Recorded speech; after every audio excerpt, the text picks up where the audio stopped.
हिरे माझा मितवा मालिकेच्या आजच्या भागामध्ये आपण पाहणार आहोत की आता अर्जंटमध्ये ईश्वरी आणि अर्णवने मामाला रूममध्ये बोलावून घेतलेलं असतं आणि त्यामुळेच ना आता मामा रूममध्ये येताक्षणी विचारतात की काय झालं आहे, कशाला एवढं अर्जंटमध्ये बोलवले. त्यावर आता ईश्वरी सांगते की तेवढंच अर्जंट काम आहे आणि ती त्यांचं काम सांगू लागते. म्हणजेच राकेशची खरंच मेमरी गेली आहे का हे बघण्यासाठी माझ्या डोक्यात एक कल्पना आली आहे आणि ती कल्पना त्यांना सांगू लागते. जेव्हा मात्र आता मामा हे सगळं काही ऐकतात तेव्हा मात्र ते ईश्वरीला हे सगळं करायला नकार देत असतात. म्हणजेच ना त्यांना आता जरा सस्पेक्शन वाटत असतं. म्हणजे त्यांना वाटत असतं की या सगळ्या गोष्टीमुळे उगाच ईश्वरीला त्रास व्हायला नको आणि म्हणूनच ते टाळत असतात. ते सरळ ईश्वरीला सांगतात की हे सगळं करणं चुकीचं आहे, प्लीज प्लीज नका या सगळ्या काही गोष्टी करू, या गोष्टींमुळे त्रास होऊ शकतो. त्यापेक्षा ना आपण या सगळ्या गोष्टी ज्या आहेत त्या वेगळ्या काहीतरी करू शकतो, प्लीज प्लीज असं नको करू असं देखील सांगून आता समजावलं जातं. पण तरीसुद्धा इकडे ऐकायला तयार नसते. ईश्वरी खूप जास्त टेन्शनमध्ये असते कारण तिला असं वाटत असतं की हे सगळं केल्यानंतरच खरं खोटं समोर येईल आणि ती म्हणत असते की तुम्ही काळजी करू नका, तसंही माझ्यासोबत आहे ना, हे आहेतच की हे सगळ्या काही गोष्टी मॅनेज करतीलच असंही आता सांगितलं जातं. या सगळ्या गोष्टी जेव्हा आता बोलल्या जातात तेव्हा मात्र आता सुद्धा सांगत असतो की मी सुद्धा तिला या सगळ्याला नाही म्हटलं पण ती ऐकायलाच तयार नाही आहे, तर मी तरी काय करू. ईश्वरी म्हणत असते की तुम्ही काळजी करू नका, तसंही अर्णव सर माझ्यासोबत असणार आहे, तुम्ही फक्त ना घरातलं मॅनेज करा. म्हणजेच अंजलीताई त्याचसोबत बाळ आणि मामी या सगळ्यांना मॅनेज करणं तुमच्या हातात आहे. त्यावर मात्र आता मामा सांगू लागतात की खरं तर अंजली आणि हे या दोघीही जणी डॉक्टरकडे जाणार आहेत. तशी डॉक्टरची अपॉइंटमेंट आहे त्यामुळे त्या डॉक्टरकडे जाणार आहेत, सो मीही जाईन त्यांच्याबरोबर. मग आता या सगळ्या गोष्टी मॅनेज होतील आणि राहिला प्रश्न अर्णवचा. अर्णव बाहेर जाऊन बसणार आहे जेणेकरून या गोष्टी कोणाला कळायला नकोत, असाच यामागचा उद्दिष्ट असतो. मग काय या सगळ्या काही गोष्टी जेव्हा आता सांगितल्या जातात तेव्हा मामा मात्र आता ईश्वरीला म्हणत असतात की जे काही कराल ते सांभाळून सावकाश करा, कोणतीही घाई गडबड करू नका असं देखील सांगितलं जातं. इकडे आता बाळाला बाहेर घेऊन जायचं असतं म्हणून बाळाची तयारी सुरू असते. त्यातच आता मामी ही तयारीत असते. मामी म्हणत असते झालंय का सोनूचं, चला चला चला आपल्याला निघायचं आहे. मग आता कन्नूची तयारी होत आलेली असते. कन्नूला छान रेडी केलेलं असतं आणि आता हॉस्पिटलला त्याला घेऊन जाणार असतात. मग आता हॉस्पिटलला घेऊन जात असतानाच मामा मामी आणि अंजली बाळाला घेऊन जातात. तर राकेश हा घरातच थांबणार असतो, त्याचं काम असतं ना म्हणून. मग आता राकेश घरी थांबणार असतो. खरं तर प्लॅनिंगमध्ये अडकवायचं असतं आणि यासाठी हे सगळं काही सुरू असतं. आता राकेश तिकडे एकटाच असतो तर दुसरीकडे ईश्वरी आणि अर्णव जे आहेत त्या बेडरूममध्ये असतात. तर मामाने ईश्वरीला कॉल करून सांगितलेलं असतं की आम्ही निघालो आहोत, तुला जे काही करायचं आहे ते पटकन करून घे. त्यावर ईश्वरी म्हणते की मामा ठीक आहे, यायच्या आधीसुद्धा मला असा एकदा फोन करून इन्फो करा. त्यानंतर आता अर्णव जरा टेन्शनमध्ये विचार करत बसलेला असतानाच ईश्वरी अर्णवला काळजी करू नका, मी आहे ना, मी सगळ्या गोष्टी मॅनेज करते असं सांगत असते. त्याच वेळेला अर्णवला थोडी भीती वाटत असते पण अर्णवला ती म्हणत असते की तुम्ही जर माझ्यासोबत असाल ना तर मला काहीच घाबरायची गरज नाही, कारण मला माहिती आहे की तुम्ही नेहमीच माझा विचार कराल ते. आणि दुसरीकडे मात्र आता अर्णव म्हणत असतो की थोडं या सगळ्या काही गोष्टीत ना मला रिस्की वाटतात गं, म्हणून मला नको वाटत होतं. पण तरीसुद्धा आता ईश्वरी सांगते आहे म्हटल्यावर अर्णवला आता ऐकावंच लागतं. अर्णवकडे दुसरा ऑप्शन नसतो. ईश्वरी अर्णवला कसं बसं समजावते आणि त्याला आता बाहेर जायला सांगते, कारण ईश्वरीला लवकरात लवकर ज्यूस घेऊन म्हणजे सरबत घेऊन जायचं असतं त्या राकेशच्या रूममध्ये. यासाठी ईश्वरीने सरबताची तयारी केलेली असते, सोबत मोबाईलही सेट केलेला असतो. ईश्वरी सांगत असते की तुम्हाला तर माहितीच आहे ना की तो कसा आहे ते, त्यामुळे मी सगळ्या काही गोष्टी व्यवस्थित ठेवल्या आहेत. माझा मोबाईलही मी चालू ठेवणार आहे, म्हणजे ऑन ठेवणार आहे. मग तुम्ही कॉलवर आमचं बोलणं सगळं काही ऐका असं देखील ईश्वरी आता सांगत असते. त्यावर अर्णव ओके असं म्हणतो. अर्णवला खूप जास्त दडपण आलेलं असतं पण तरीसुद्धा अर्णव शांत असतो. अर्णव जो आहे तो आता बाहेर जाऊन बसतो. अर्णव जेव्हा बाहेर जाऊन बसतो ना तेव्हा त्याने त्याच्या कानामध्ये हेडफोन्स घातलेले असतात, जेणेकरून ईश्वरी राकेशसोबत जे काही बोलते आहे ते ऐकायला येईल. इकडे आता अर्णव लॅपटॉप ऑन करतो आणि त्याचबरोबर आपलं कामही सुरू करतो. इकडे आता राकेशचंही काम चालू असतं. तो काम करून करून जरा वैतागलेला असतो, कंटाळलेला असतो. तेच आता त्याच्या रूममध्ये ईश्वरी आलेली असते आणि ईश्वरीने त्याच्यासाठी येताना आता सरबतही आणलेलं असतं. त्याला म्हणत असते की तुम्हाला खरंच कंटाळा आला असेल ना बसून बसून, म्हणून म्हटलं की जरा तुमच्यासाठी सरबत घेऊन जावं, म्हणजे कसं तुम्हालाही जरा बरं वाटेल. हो खरंच ते तर आहेच, कामच करत बसलो होतो. आणि त्यावर अर्णव इकडे सगळं बोलणं बाहेर बसून काम करता करता ऐकत असतो. तो तेच वाट बघत असतो की कधी एकदा खरे रंग इथे राकेश दाखवतोय. पण आता इकडे मात्र ईश्वरी जेव्हा राकेशला ते प्यायला देते तेव्हा राकेशही ते सरबत पीत असतो. त्याच वेळेला तो ईश्वरीकडे बघत असतो. ईश्वरीकडे बघत असतानाच ईश्वरी त्याच्याकडे बघून घाबरलेली असते, कारण कितीही काही म्हटलं तरीसुद्धा ईश्वरीला थोडंफार तर दडपण होतंच, पण ती दाखवत नव्हती. पण तिच्या चेहऱ्यावर ते दडपण स्पष्ट दिसत होतं. दुसरीकडे आता ईश्वरी उभी असते आणि त्यातच हवेने बाहेरून दार लावलं जातं. दार जसं लॉक होतं ना तसं मात्र ईश्वरी थोडी घाबरलेली असते. इकडे राकेश ते सरबत पीत असतो. सरबत पीत असतानाच त्याला थोडं रिलॅक्स वाटत असतं. तो म्हणत असतो की खरंच ना सरबत पिल्यानंतर ना खूपच जास्त बरं वाटायला लागलं आहे मला, म्हणजे जरा रिलॅक्स वाटते असंही तो म्हणतो. आणि तो म्हणतो की खरंच ना या सरबतामध्ये एक वेगळीच जादू आहे आणि त्यामुळे ना मला जरा बरं वाटते, म्हणजे याआधी जरा थोडं रिलॅक्स वाटत नव्हतं, थोडं दडपण आलं होतं कामाचं, पण आता जरा रिलॅक्स वाटते असंही आता तो म्हणत असतो. त्यातच आता ईश्वरी वाट बघत असते की कधी हा एकदम असा खवळल्यासारखा वागतोय. त्याचीच वाट इथे आता ईश्वरी बघत असते. त्यातच ना आता मात्र दार लागलं गेलेलं असतं. मग लगेच राकेश जो आहे तो ईश्वरीला म्हणत असतो 1 मिनटं हां, आणि त्यानंतर तो आता दार बघतो. दार बघितल्यानंतर त्याच्या लक्षात येतं की दार तर लॉक झालं आहे आणि म्हणूनच आता तो उघडायला म्हणून दार जातो. आणि दार उघडल्यानंतर तो आता म्हणत असतो की दार पण बघा ना हवेने लागून गेलं. खरं तर ना मला समजतच नव्हतं की काय बोलावं ते ना. काय आहे ना बघा, परस्त्री ही माते समान असते.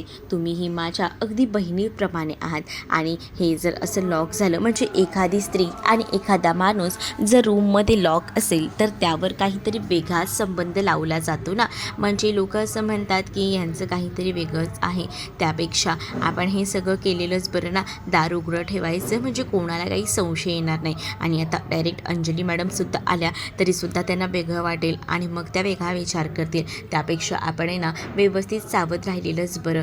काय आहे ना आपल्या रक्तात तशा काही गोष्टी नाही असंही आता राकेश बोलत असतो. राकेश जेव्हा या सगळ्या काही गोष्टी बोलत असतो ना तेव्हा मात्र आता ईश्वरी तर चकित होते. तिने आता राकेशबद्दल नाही ते विचार केलेले असतात आणि त्यातच आता या सगळ्या काही गोष्टींचा विचार करूनच ना आता मात्र इकडे ईश्वरीचं डोकं खराब झालेलं होतं. ईश्वरी विचार करते की हां, हे सगळं काही व्हायला नको होतं. म्हणजेच तिने आता हा विचार स्वप्नातही केला नव्हता की इतका बदल या राकेशमध्ये झालेला असेल. त्यानंतर आता ईश्वरीला कळतं की आपल्याच्याने काही शक्य नाही आहे, म्हणजे हा राकेश ज्या काही गोष्टी आहेत त्या बरोबरच करतोय. म्हणजे मुळात मेमरी वगैरे काही गेलेली आहे, म्हणजे आधीचं त्याला काही आठवत नाही आहे. या गोष्टी बरोबर क्लिक झालेल्या असतात आणि त्यामुळेच ना आता थोडं का होईना ईश्वरी आता सावरलेली असते. ईश्वरीला कळतं की आपल्याकडनं खूप मोठी चूक होते आणि ही मोठी चूक आपण सावरायला हवी असं देखील आता तिला वाटत असतं आणि म्हणूनच ती आता त्या पद्धतीनं विचार करत असते. तर दुसरीकडे मात्र आता पाहायला मिळतं राकेश म्हणत असतो की बरं झालं हा मला ही सरबत आणून दिलं. जर सरबत आणून दिलं नसतं ना तर एकदम कसं तरी वाटलं होतं, पण जरा पियालो तर बरं वाटलं. आणि मुळात आहे ना तुमच्या हातात ना एक वेगळीच टेस्ट आहे, तुम्ही अगदीच ना अन्नपूर्णा आहात बघा, असं देखील राकेश आता ईश्वरीला बोलत असतो. ईश्वरी आता शांतपणे हे सगळं काही बोलणं ऐकतच राहते. ईश्वरीला तर नवल वाटत असतं की काय बोलावं, म्हणजे ईश्वरीने कधी इमॅजिनच केलं नव्हतं की या सगळ्या गोष्टी अशा पद्धतीने घडतील. पण आता ईश्वरीला रिअलाईज झालेलं असतं खरंच या माणसाची मेमरी गेलेली आहे. हा माणूस आता एकदम व्यवस्थित झालेला आहे. या गोष्टी आता ईश्वरीला समजलेल्या असतात. त्यामुळे ईश्वरी आता त्या जागेकडनं निघून जाते, रूममध्ये येते. तर अर्णवही आता लक्षात घेतो की या सगळ्या गोष्टी बरोबर आहेत. दुसरीकडे अर्णवही आता रूममध्ये येतो आणि ईश्वरीकडे पाहत असतो. ईश्वरीकडे पाहत असतानाच अर्णव ईश्वरीला सांगत असतो की काय विचार केला होता आणि या सगळ्या गोष्टी कुठच्या कुठे गेल्या, असं नाही व्हायला पाहिजे होतं. मग इकडे ईश्वरी म्हणत असते की हो, आपण चुकीचा विचार करत होतो. म्हणजे आधी आपण विचार केला होता की हे कुठेतरी वेगळं घडतंय, पण खरंच ना या सगळ्या काही गोष्टी अगदीच विचित्र आणि वेगळ्या आहेत बघा. म्हणजे मी तुम्हाला सांगते की काय ना, मला आधी थोडं वेगळं वाटलं होतं की त्याची खरंच मेमरी गेल्याचं तो नाटक करत असेल, पण आज त्याच्याकडे बघून मी समजले की खरंच त्याची मेमरी गेली आहे. म्हणजे आता सगळं काही रिसेट झाल्यासारखंच झालेलं आहे. एवढं सगळं करून काहीच उपयोग झाला नाही. आपण उगाचच विश्वास ठेवत नव्हतो त्याच्यावर, पण खरंच हा विश्वास ठेवण्यासारखा व्यक्ती आहे असंही आता इकडे असणारी ईश्वरी जी आहे ती बोलत असते. मग दुसरीकडे ईश्वरी आणि अर्णव या दोघांची चर्चा तर सुरू असते, पण राकेश मात्र आता ईश्वरीला वेड्यात काढून खूप जास्त खुश असतो. कारण त्याला आता कळून चुकलेलं असतं की ही लोक आपली मुद्दामून परीक्षा घेतात आणि त्यातच तो आता पास झालेला असतो. अर्णव आणि ईश्वरी दोघंही जण आता बोलत असतात. त्यांच्या छान अशा गप्पा रंगलेल्या असतात. म्हणजेच त्यांना राकेशबद्दल जे जे काही वाटतं ना ते आता ते लोक बोलत असतात. आणि त्यातच आता जेव्हा या सगळ्याबद्दल त्यांचं डिस्कशन सुरू असतं तेव्हा मात्र ईश्वरी म्हणत असते की बघा ना, म्हणजे आपण आधी विचार केला होता की या सगळ्या गोष्टी कशा पद्धतीने समोर आणायच्या. म्हणजे एकदा का डिलिव्हरी झाली तर तेव्हा मग आपण या सगळ्या गोष्टी हळूहळू समोर आणणार होतो, पण बघितलं ना सगळंच काही वेगळंच झालं, चित्र अगदीच बदललं. हेही आता ईश्वरी बोलत असते. दुसरीकडे मात्र राकेश आपल्या रूममध्ये असतो. त्याला आता खूप जास्त आनंद होत असतो. तो म्हणत असतो फसवलं की नाही केला ना पोपट. म्हणजे त्याला ना खूप जास्त आनंद होत असतो. तो जे काही समोर करतोय ना त्याने खूप जास्त आनंद येत असतो. तो म्हणत असतो की तुम्हा लोकांना मी असंच फसवेन, हे तर काहीच नाही, अजून बघा पुढे पुढे काय होतंय ते. असंही बोलून तो आता या सगळ्या काही गोष्टी ज्या आहेत त्या सांगत असतो. आणि जेव्हा या सगळ्या काही गोष्टी तो बोलत असतो ना त्याला तो प्रसंग आठवतो जेव्हा त्याने हॉस्पिटलमध्ये असताना त्याने डॉक्टरांसोबत जी काही हातमिळवणी केली होती तो प्रसंग आठवतो. आणि जेव्हा त्या सगळ्या काही गोष्टी आठवतात तेव्हा मात्र आता तो विचारच करत राहतो की हे सगळं काय होऊन बसलं होतं. म्हणजेच त्यानं कधी विचारही केला नव्हता की या सगळ्या काही गोष्टी अशा पद्धतीने घडतील. पण आज तो खूप जास्त खुश होता, कारण त्याला आज आनंद होत होता. कारण डॉक्टरांसोबत हातमिळवणी करून त्याने जे काही प्लॅनिंग केलेलं होतं ते आता फायनली सक्सेस झालेलं होतं. आणि तो आनंद त्याच्या चेहऱ्यावर स्पष्ट आणि ठळक दिसत होता. आणि त्यामुळेच तो खुश होता. डॉक्टरांनासुद्धा त्याने बरोबर वेठीस धरलेलं होतं. डॉक्टरांची दुखरीनंच त्याने दाबलेली होती आणि त्यामुळेच ना त्याला हव्या त्या गोष्टी त्याला भेटत होत्या. म्हणजेच तो आता विचार करत होता की आपल्याला ज्या काही गोष्टी हव्या आहेत ना अशाच मिळवायच्या आहेत. आणि त्यामुळेच ना तो खूप जास्त खुश असतो. तो आता डॉक्टरांशी संवाद साधतो. डॉक्टरही त्याला या सगळ्यात सामील होतात. पण हे सगळं काही डॉक्टरांनासुद्धा ब्लॅकमेलिंग करून त्यांनी मिळवलेलं असतं. त्यानंतर आता इथे तो म्हणतो की तुम्ही काही करा ग, कितीही काही करा, पण तुम्हाला माझं खरं रूप कळणार नाही. तुम्ही इतके दिवस मला नाचवत होतात ना, आता माझी बारी आहे, मी तुम्हाला कसा नाचवतो ना ते बघतच बसा. असं देखील आता तो म्हणत असतो आणि एकटाच हसत असतो. जेव्हा तो एकटा हसतो ना तेव्हा मात्र आता त्याला आता खुनशी हसताना बघूनच ना नबल वाटत असतं. कारण त्याने सगळ्या काही गोष्टी मॅनेज केलेल्या असतात, अगदी डॉक्टरांपासून ते सगळं काही. आणि त्यामुळेच ना आता त्याला एक आनंद असतो.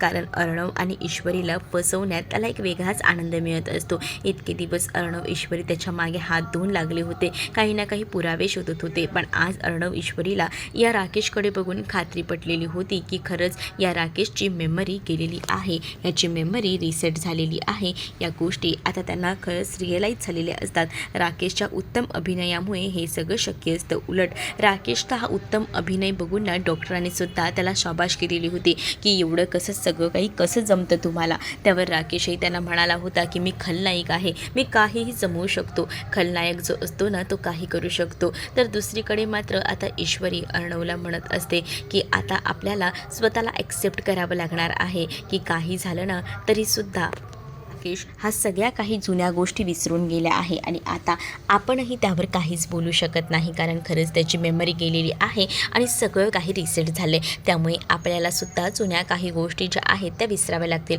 कारण त्याच गोष्टी घेऊन आपण बसलो तर आपण कोणालाही त्याचा जाब विचारू शकतच नाही आहे ना. मुळात कळतंय ना मला काय म्हणायचं आहे ते. असंही आता ईश्वरी जी आहे ती बोलत असते. ईश्वरी जेव्हा या सगळ्या काही गोष्टी बोलते ना तेव्हा अर्णवला सुद्धा हे सगळं पटत असतं. दुसरीकडे आकाश आता विचार करत बसलेला असतो.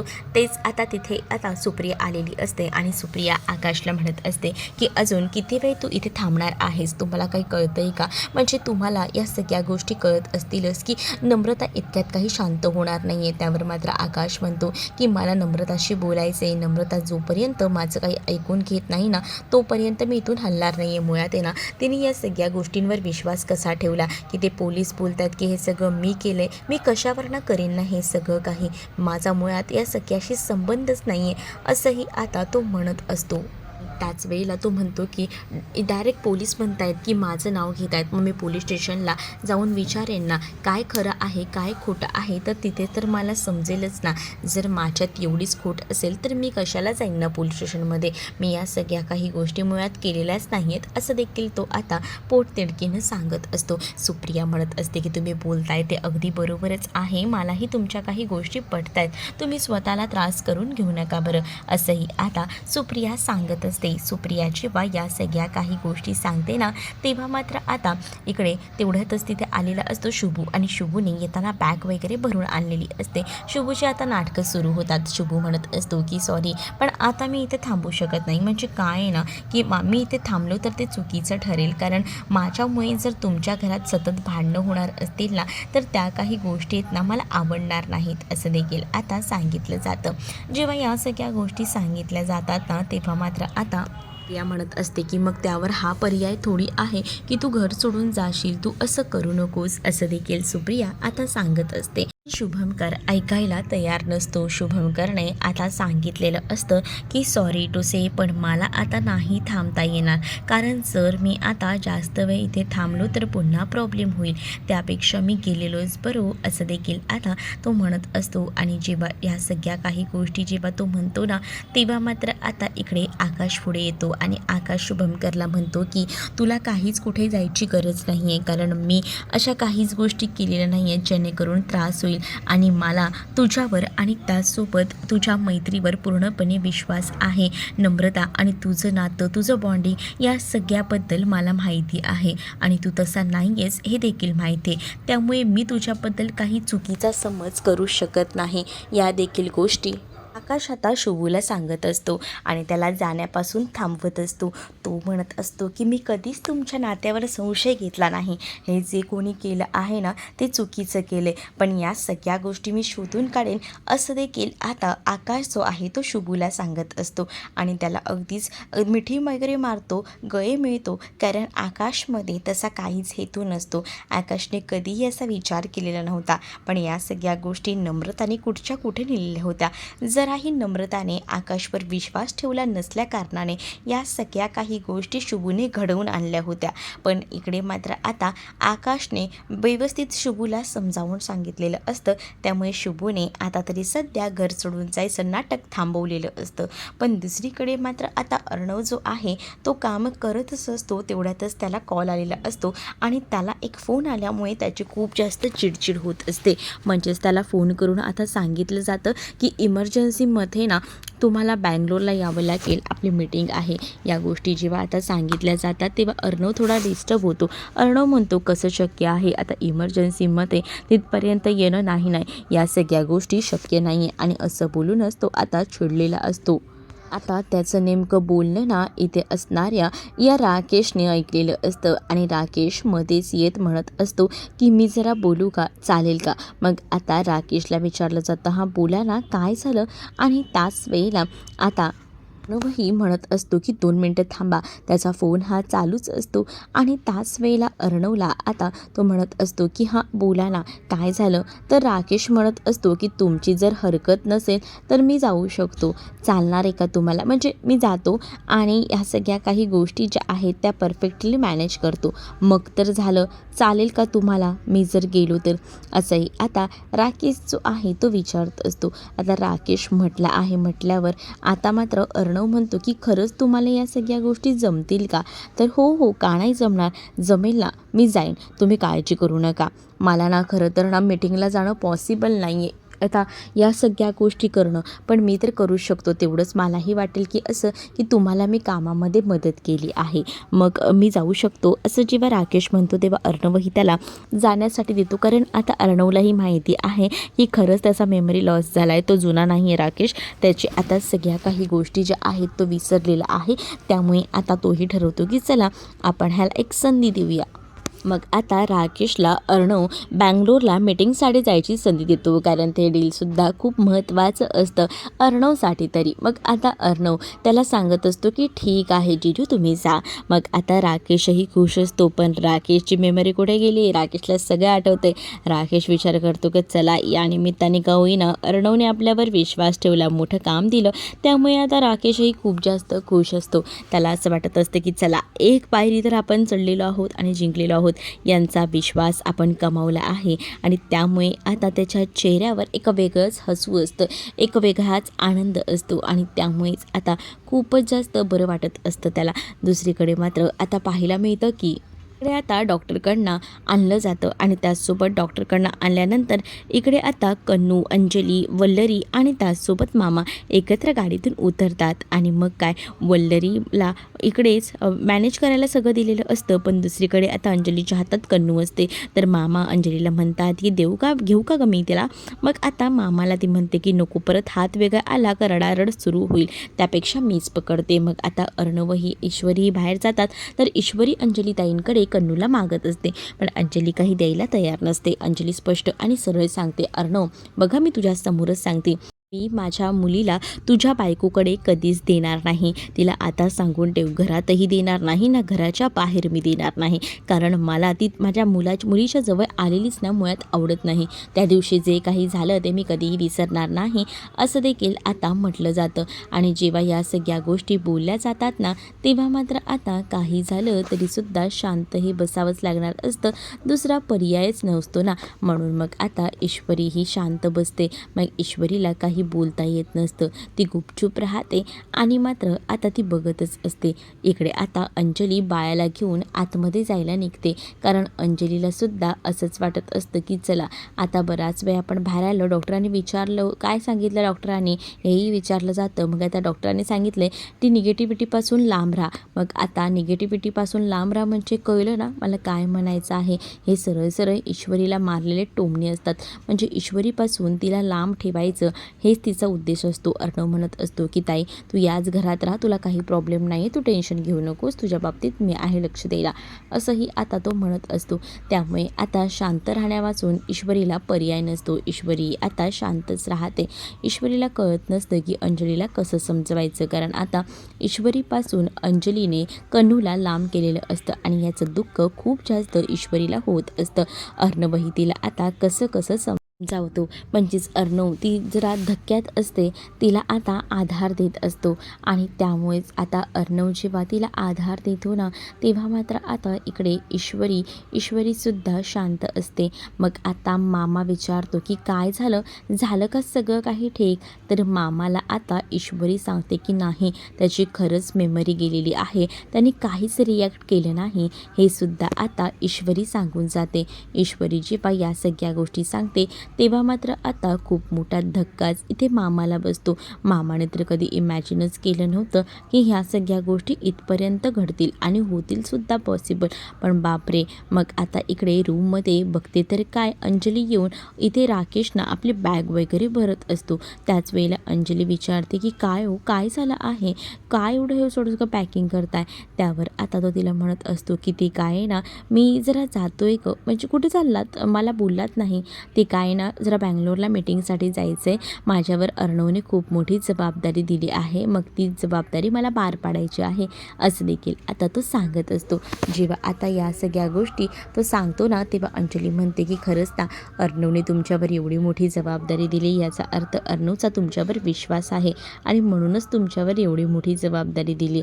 मला खरंच आवडले. आणि ऐका ना, तुम्ही ना सगळ्या काही गोष्टी ज्या आहेत ना त्या लक्षात ठेवा हां, असं देखील आता सांगितलं. आणि स्वतःची काळजीही घ्या असंही आता ती त्याला सांगत असते. हो हो, मी माझी काळजी घेतो, काळजी करू नको, सगळ्या काही गोष्टी ठीक होतील. आता जाताना कनूलासुद्धा म्हणत असतो मी, चला बाबा येतो हां. मग आता अंजली ही कनूला सांगते की बघ बाबा आता बँगलोरला जात आहेत कामासाठी, बाबांना बाय बोल, असं आता अंजली बाळाला सांगत असते. आता अंजलीचा निरोप घेऊन राकेश जो आहे तो बाहेर जायला निघत असतो बँगलोरला. त्याला आता खूप भारी वाटत असतं, कारण त्याला असं वाटत असतं की चला, सगळ्यांच्या मनात मी आता राज्य करतोय, म्हणजे माझ्यावर कोणीही शंका घेणार नाही, सगळेजण माझ्यावर विश्वास ठेवतील.